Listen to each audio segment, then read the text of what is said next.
Hi అండి. SVL digital నాలెడ్జ్‌కి స్వాగతం. ఈరోజు మనము కొన్ని విషయాలు మాట్లాడుకోవడం జరుగుతుంది. ఈ లైసెన్స్ సర్వే ట్రైనింగ్‌లో జరుగుతున్నటువంటి విషయాల గురించి మనం ఈరోజు డిస్కస్ చేయడం జరుగుతుంది. సో, మనకి ఈరోజు రిజల్ట్ రావడం జరిగింది. సో, కొన్ని డిస్ట్రిక్ట్‌లో వాళ్ళకి రిజల్ట్ వచ్చినాయి. కొన్ని డిస్ట్రిక్ట్ వాళ్ళకి ఇంకా రిజల్ట్ రాలేవు. సో, పాస్ అయిన వాళ్ళ ప్రతి ఒక్కరికి కంగ్రాచ్యులేషన్ అండి. అలాగే ఫెయిల్ అయిన వాళ్ళందరికీ కూడా ఆల్ ది బెస్ట్. ఎందుకంటే నెక్స్ట్ మంత్ వాళ్ళకి కూడా ఎగ్జామ్ ఉంది కాబట్టి సో, చాలా బాగా ప్రిపేర్ అయ్యి మంచిగా రాయాలా. నెక్స్ట్ టైం ఇప్పుడు ఇప్పుడు మనం డిస్కస్ చేసే టాపిక్ ఏందంటే అసలు దేని గురించి మాట్లాడుతున్నామంటే ఈరోజు నోటిఫికేషన్ నుండెళ్ళి రిజల్ట్ వరకు ఇప్పటి వరకు ఏం జరుగుతుంది, అసలు లైసెన్స్ సర్వేలో ట్రైనింగ్ తీసుకున్న వాళ్ళకి అసలు ఏం జరుగుతుంది, అసలు ట్రైనింగ్ తీసుకునే క్యాండిడేట్స్ ఏం ఆలోచిస్తున్నారు, వాళ్ళు ఏం అబ్జర్వ్ చేస్తున్న దాని గురించి ఇక్కడ మనము ఏం చేస్తున్న దాని గురించి కూడా ఇక్కడ మనం మాట్లాడుకోవడం జరుగుతుంది. ఓకే, సో చలో ఇప్పుడు టాపిక్ వచ్చినట్టు ఇక్కడ నోటిఫికేషన్ మనకు వచ్చినప్పుడు నుండెళ్ళి రిజల్ట్ వచ్చేంత వరకు, అంటే ఎగ్జామ్ అయిపోయి రిజల్ట్ వచ్చేంత వరకు ప్రతి స్టెప్లో ఎదురు దెబ్బలు అంటే కష్టాలు అనేవి ఎదుర్కోవడం జరుగుతూనే ఉంటుంది. ఎందుకంటే ఇది ఫస్ట్ బ్యాచ్ కాబట్టి వీళ్ళ ఫస్ట్ బ్యాచ్ మీద అంటే స్పెల్ 1 మీద ఒక ఎక్స్పెరిమెంట్ లాగా జరుగుతుంది అన్నట్టు. సో ఈ స్పెల్ 1 లో జరుగుతున్నటువంటి ఓకే జరుగుతున్నటువంటి అవకతవకలన్నిటినీ స్పెల్ 2 లో వాళ్ళు ఏం చేస్తారంటే వాళ్ళు రెక్టిఫై చేసుకొని నెక్స్ట్ బ్యాచ్ వాళ్ళకి చాలా ఎలా చెప్పాలి, ఎలా వాళ్ళని ట్రైన్ చేయాలని వాళ్ళకు కూడా ఒక ఐడియా రావడం జరుగుతుంది. సో ఫస్ట్ బ్యాచ్ ఏదైతే స్పెల్ 1 ఇప్పుడు నడుస్తున్నదో మీరు చాలా జాగ్రత్తగా ఉండాలి. సో ప్రతి స్టెప్ లో ప్రతి మెట్టెక్కి కొద్దిగా మీకు ఒక ఎదురు దెబ్బ తగలడం జరుగుతుంది.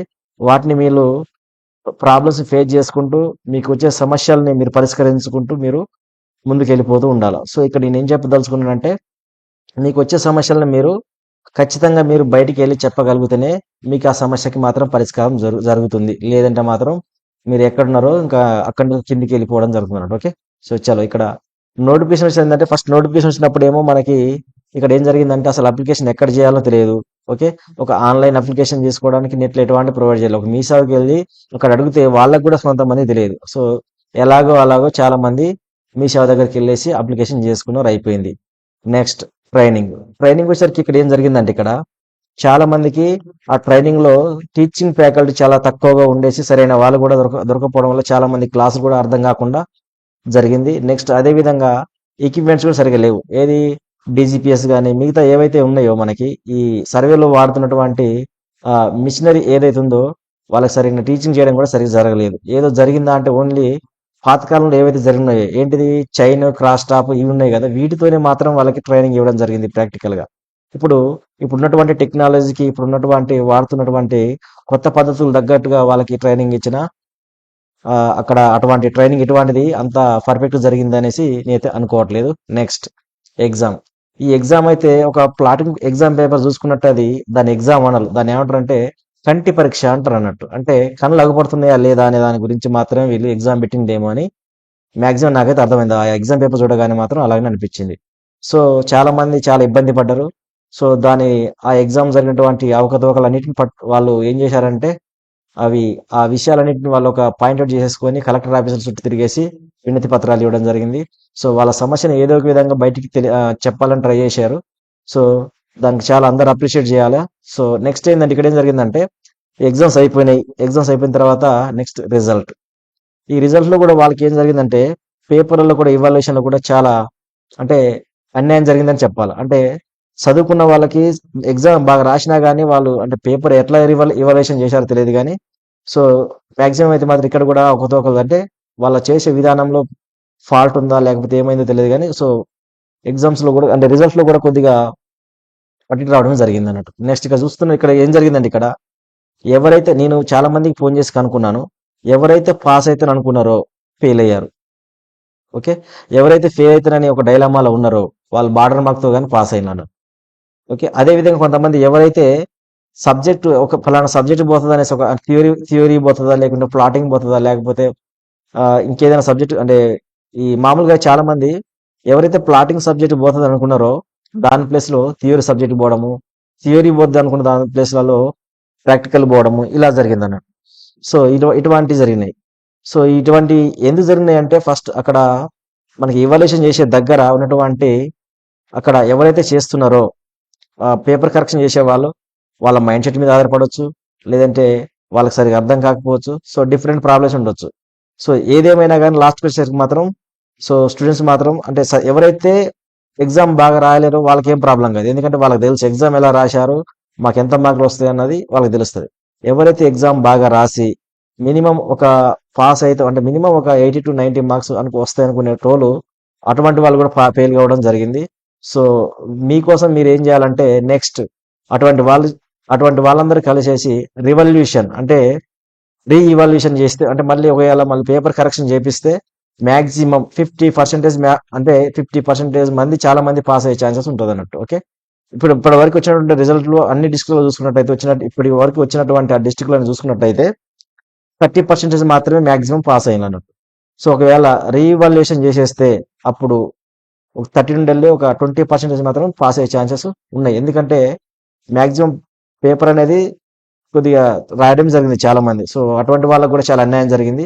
సో దీనికోసం మీరు ఏం చేయాలంటే ఫస్ట్ రివాల్యుయేషన్ కోసం ఫస్ట్ ఇక్కడ నేను చెప్పదలుచుకుంది ఏంటంటే యూనిటీ ఉండాలి. ఫస్ట్ ఏ పని చేసినా కానీ యూనిటీ ఉండాలి. ఇప్పుడే కాదు, మీకు ఇప్పుడు లైసెన్స్ వచ్చినాక కూడా మీకు ప్రతి స్టెప్ లో మీకు ఎదురు దెబ్బలు తగులుతూనే ఉంటాయి. మీరు పోయి సర్వే చేసేటప్పుడు కానీ గవర్నమెంట్ ఉండాలి కానీ మీకు ఇచ్చే జీతాలు అంటే మీకు ఇచ్చే అంటే వాళ్ళు ఎట్లా వాడుకుంటారు అనేది కానీ ఇవన్నిటిపైన మీకు ఒక యూనిటీ లేకపోతే వాళ్ళు చెప్పింది నేను కూడా పోతున్నట్టయితే మీకు నష్టమే జరుగుతుంది అన్నట్టు. ఓకే, సో యూనిటీ ఎట్లా ఉండాలంటే ఇక్కడ మీరు ఎగ్జామ్ జరిగినప్పుడు ఏం చేశారంటే ఇక్కడ మీరు ప్లాటింగ్ ఎగ్జామ్ జరిగిన అప్పుడు థియరీ ఎగ్జామ్ కానీ ప్లాటింగ్ ఎగ్జామ్ కానీ జరిగిన తర్వాత మీకు జరిగిన సమస్యలను తీసుకెళ్లేసి కలెక్టర్ ఆఫీసులో ఇవ్వడం జరిగింది. సూపర్.